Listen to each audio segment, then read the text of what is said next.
You know what $1 billion sounds like when it's holding its breath? It's this low electric hum like a hive of metal bees trapped in a concrete box. That's the sound of my life for 18 years. I'm standing in aisle 7 of the main server hall, listening to the cooling fans fight against an Arizona dust storm that's trying to sandblast the paint off this industrial warehouse. Outside, the sky is turning that brownish-orange color that means we're about to lose visibility for the next 6 hours. Inside, it's a steady 65 degrees and smells like ozone, floor wax, and the diesel exhaust from the backup generators. My name is Jerry Cooper. I'm 49 years old. I've got a lower back that cracks like bubble wrap when the barometric pressure drops, and for the last 18 years, I've been the only reason half of Phoenix doesn't go dark when the grid decides to take a vacation. Officially, my title was Chief Operations Engineer. Unofficially, I was the guy who crawled into 130-degree mechanical rooms at 3 a.m. when the Caterpillar generators started throwing error codes. I'm not telling you this story because I want sympathy. I'm telling you because sometimes you have to burn down the village to save it. Actually, forget the village. I just burned it down and watched the flames with a lukewarm cup of gas station coffee in my hand. But before I tell you how I dismantled a family business with nothing but federal compliance forms and 18 years of knowing where they buried the bodies, let me paint you a picture of how we got here. This place wasn't always the backbone of the Southwest grid. 18 years ago, DataCore Phoenix was a concrete box filled with obsolete Dell servers that belonged in a museum. That was before the big blackout of 2006. You remember that one? The entire regional grid collapsed like a house of cards. Hospitals were running on emergency power. The Border Patrol's communication system went dark. I was just a senior tech then, working under the previous ops manager who quit when things got hairy. I spent 4 days sleeping on a camping cot next to the diesel generators, manually switching fuel pumps while the temperature outside hit 118 degrees. Picture this.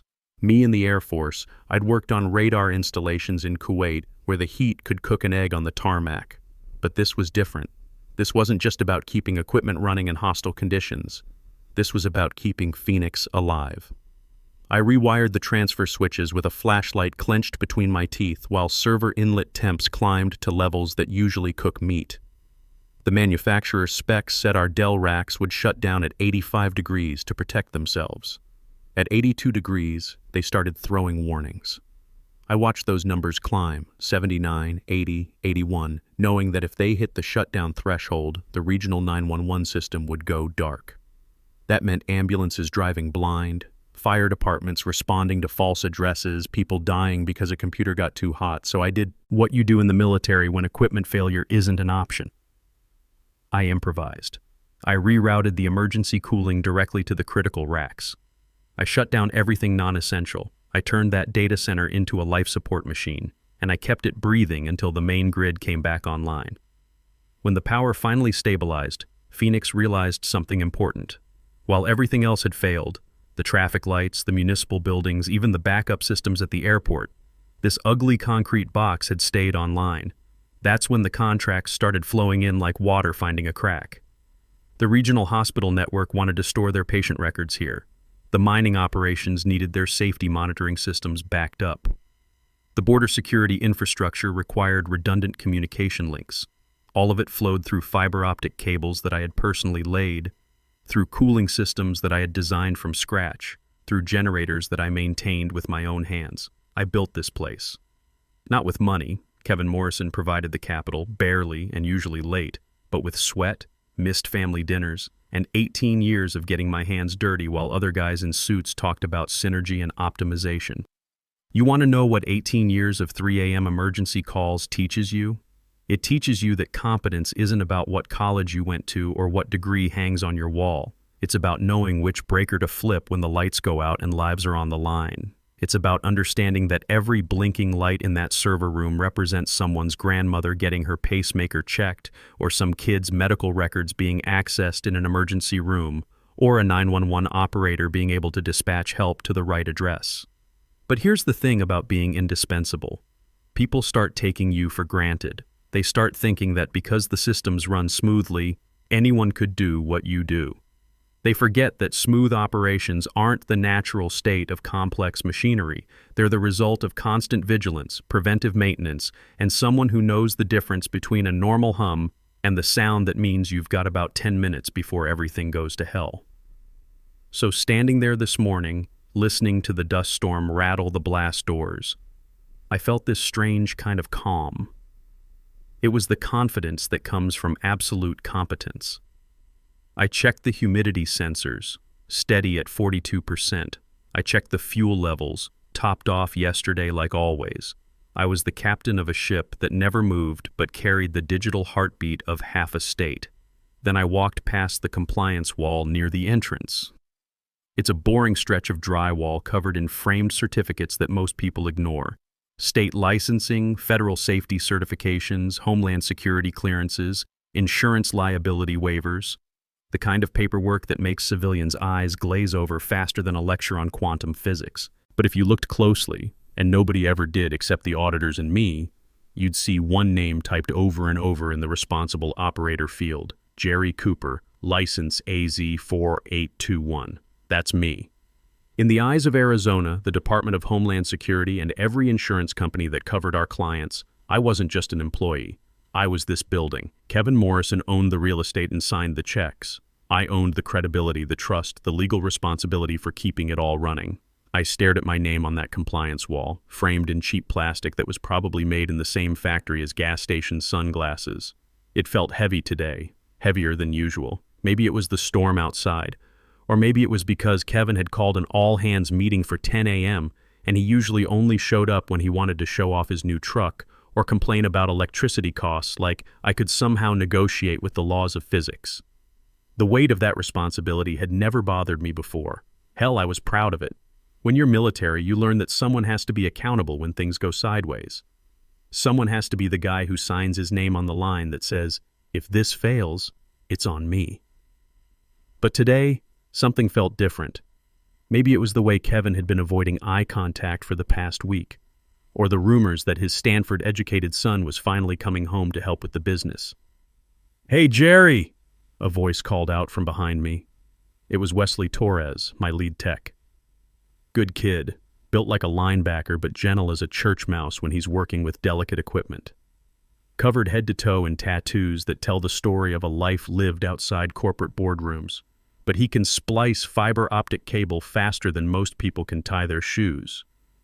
The boss man is here, and he brought the prince. My stomach dropped like an elevator with cut cables.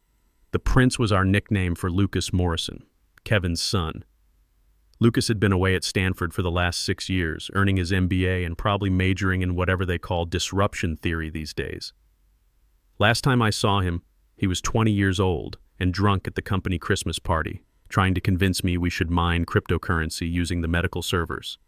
I had to physically unplug his laptop before he violated HIPAA regulations and crashed the emergency room database. "Please tell me he's not wearing a fleece vest," I said, taking a sip of my coffee. It was cold and tasted like disappointment mixed with industrial cleaning solvent. "Worse," Wesley grimaced, shaking his head. "Full business suit, navy blue. And he's carrying one of those fancy tablets that cost more than my truck payment." I sighed, and the sound escaped me like air from a punctured tire.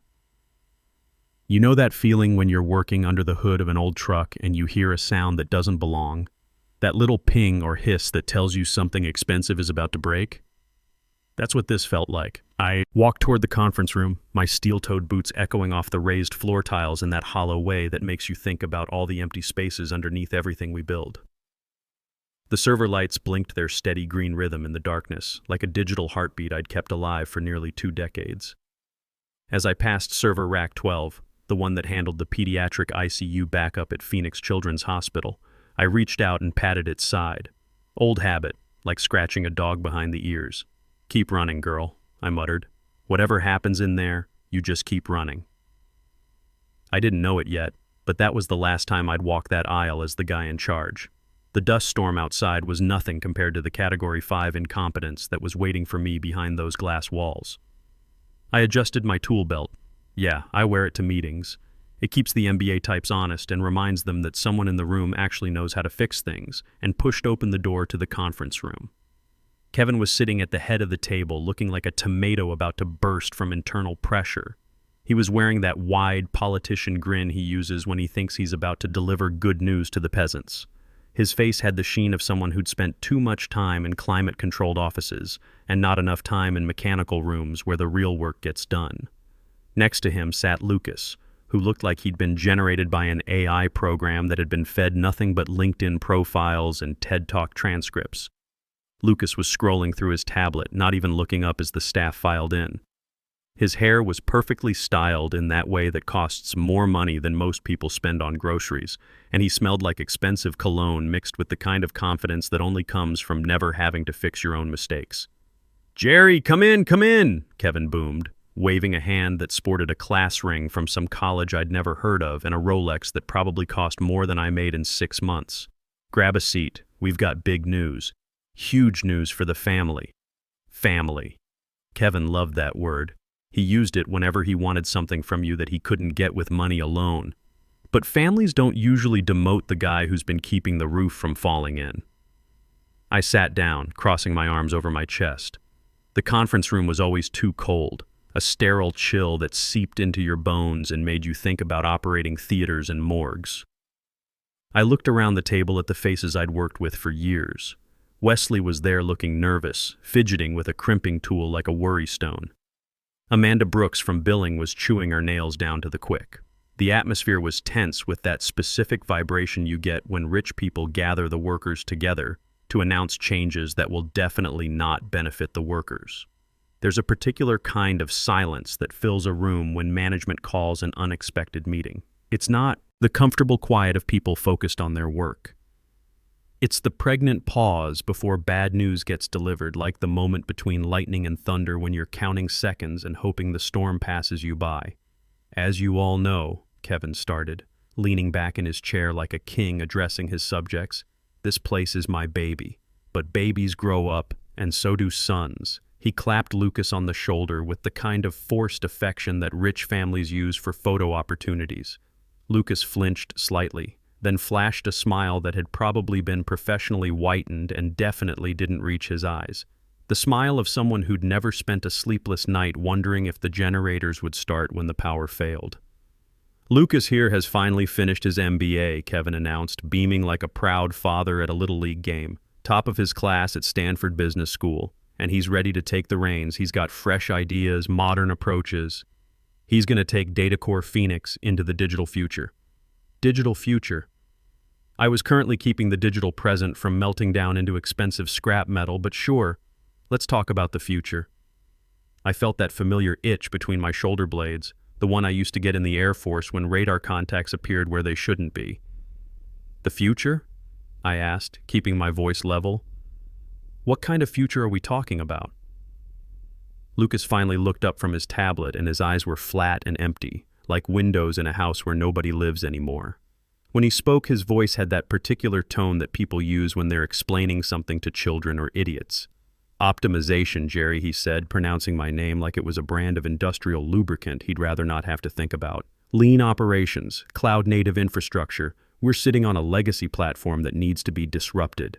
Disrupted. There it was, the favorite word of people who've never had to fix anything real in their entire lives.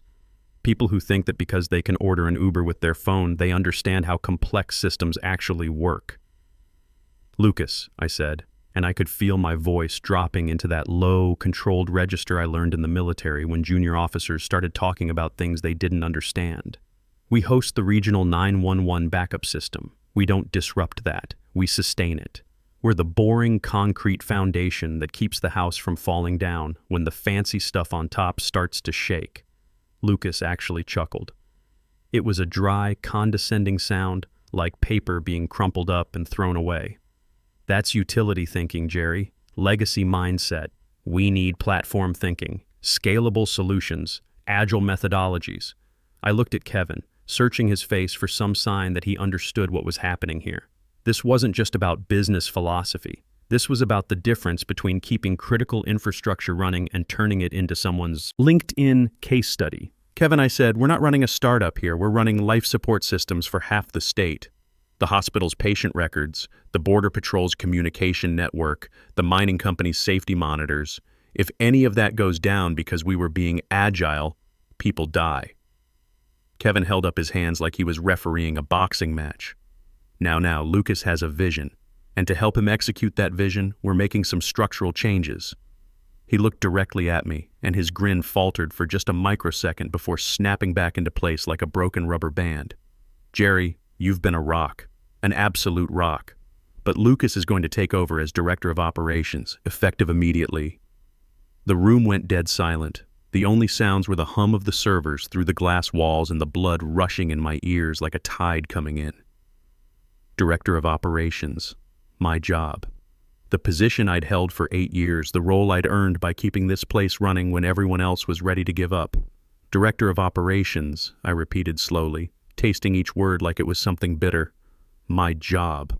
We're not firing you, Kevin said quickly, holding up both hands like he was surrendering to someone. God, no.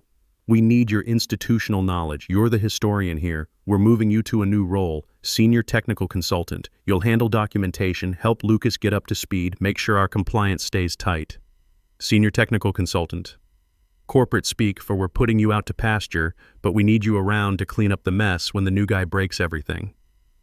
The betrayal hit me like a physical weight. 18 years. I'd missed my father's 75th birthday because a transformer blew on Christmas Eve. I'd spent New Year's 2015 in the crawl space under the server floor, chasing a water leak while Kevin was in Vegas celebrating with clients. I'd saved his company more times than he had golf trophies, and now he was handing my job to a kid who thought the cloud was an actual place where data went to live. You want me to file papers? I said. It wasn't a question. It's a vital role, Lucas piped up, not even looking up from his tablet.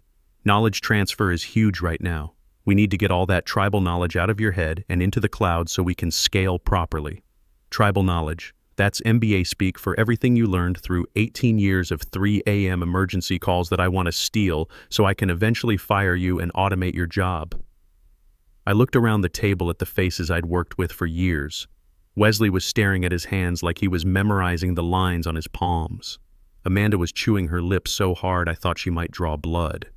These people understood what was happening here, even if Kevin was pretending it was just a simple reorganization.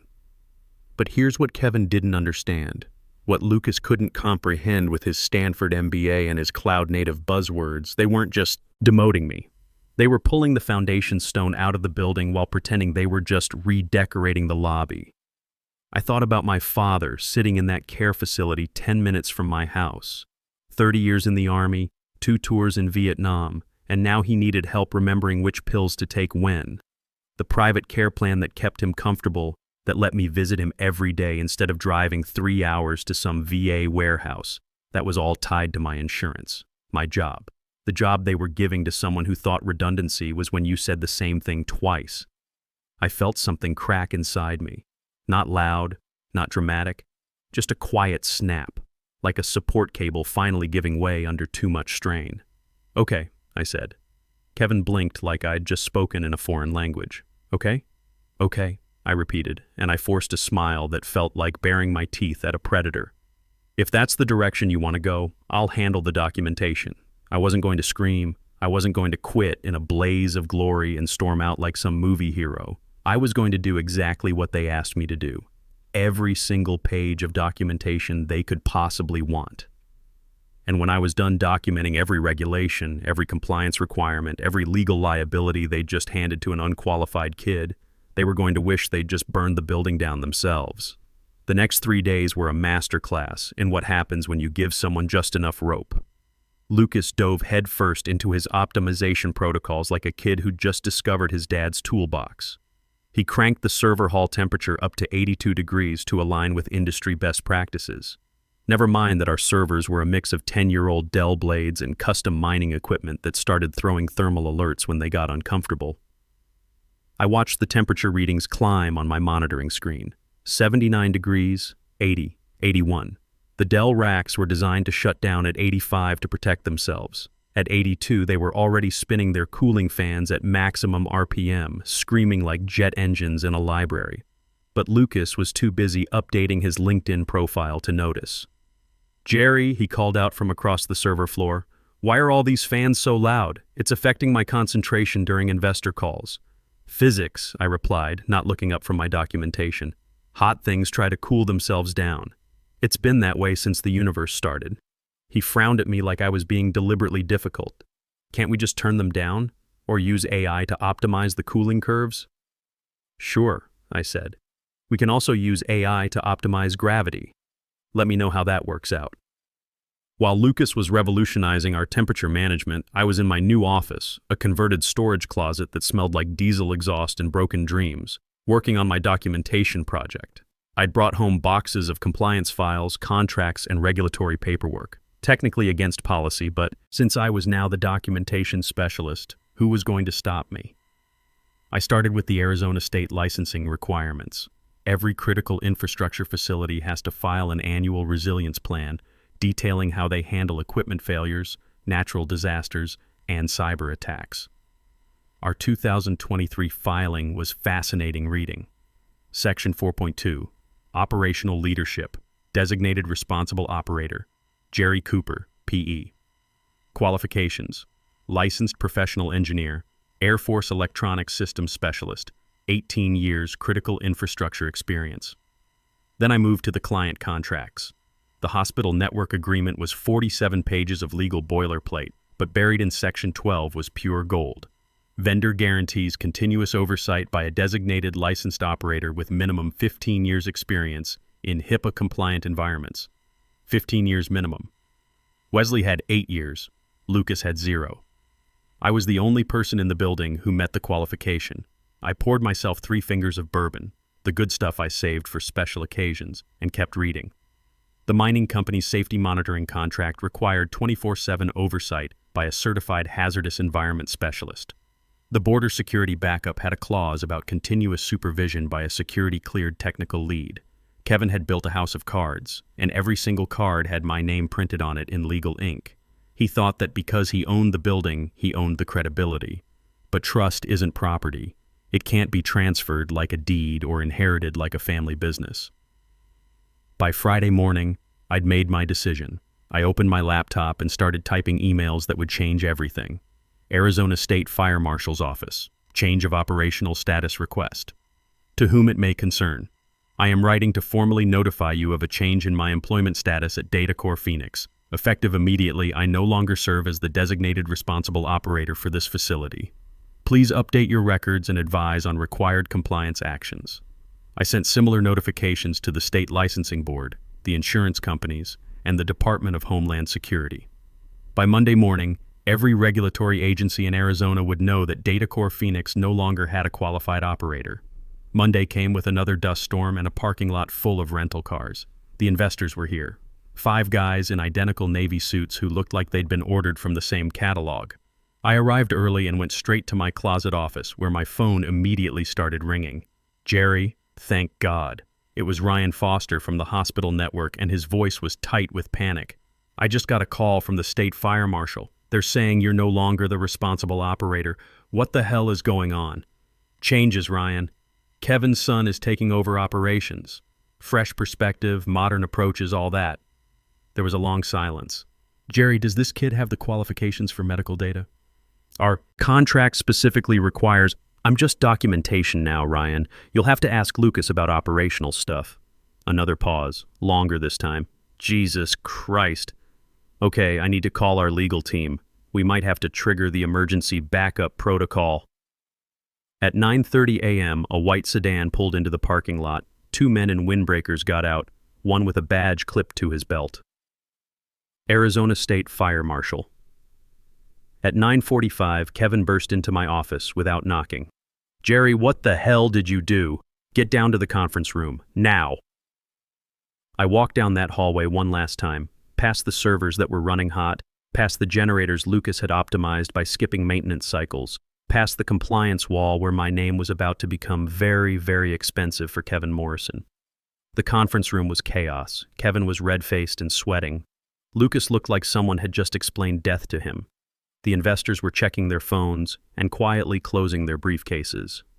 The fire marshal stood with his arms crossed like a man who'd seen this movie before and knew how it ended. Jerry! Kevin jumped up when I walked in. Tell them there's been a misunderstanding. Tell them you're still the responsible operator. I looked around the room at all the faces staring at me. The investors with their expensive watches and disappointed expressions. Lucas with his tablet clutched like a security blanket. Kevin with his desperate, sweating grin. Actually, Kevin, I said, stepping forward with military precision, I'm not. I'm the senior technical consultant, remember? Lucas is the director of operations. He's in charge of all operational decisions. That's what you wanted.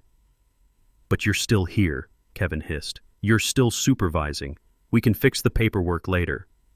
That would be fraud, Kevin, I said calmly. And orange really isn't my color. The fire marshal stepped forward like a man delivering a death sentence. Mr. Morrison, you have 1 hour to safely shut down non-essential systems before we cut your main power. No licensed operator means no operation. Lucas panicked, his voice cracking like a teenager's. We can't migrate everything in an hour.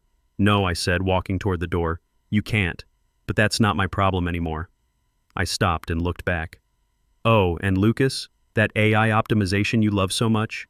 Check server rack 23. The pediatric ICU backup has been throwing thermal alerts for 2 days. But I'm sure Stanford taught you how to fix that. 6 months later, DataCore Phoenix is a Spirit Halloween store. Kevin moved to Florida to start a blockchain consulting firm. Lucas is trying to become a crypto influencer on social media with 31 followers. Me? I'm sitting in the control room of Secure Grid Solutions, where the temperature holds steady at 65 degrees and competence actually matters. My father's in a private care facility 5 minutes from my new house, fully covered by insurance that nobody can take away. Sometimes people ask me if I regret burning it all down. I tell them what I told that young engineer who asked about my secret to success. Never let anyone make you obsolete, and always read the fine print. Because competence beats connections every single time. In a world full of Lucas Morrisons with their tablets and buzzwords, there's always going to be demand for someone who actually knows which button keeps the lights on. And brother, I know every button in this place.